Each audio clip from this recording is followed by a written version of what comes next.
అయితే పౌలు గారి మాటల వల్ల ఆమె మరియు ఆమె ఇంటి వారందరూ రక్షణ పొంది బాప్తీసం పొందుతారు.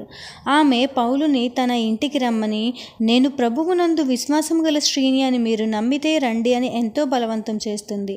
కానీ సేవా నిమిత్తము అనేక ప్రాంతాలు వెళ్ళవలసి ఉన్నందున పౌలు గారు ఆ సమయంలో ఆమె ఇంటికి వెళ్ళలేదు.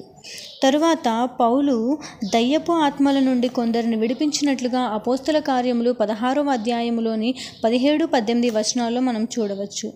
అది జరిగిన తర్వాత కొందరు జనములు కూడి పౌలు శీలలు తమ పట్టణంను గలిబిలి చేస్తున్నారని వారిని చెరసాల్లో వేస్తారు.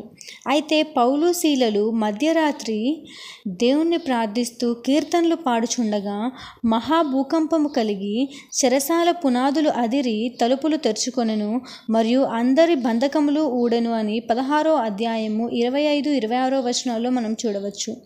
ఇది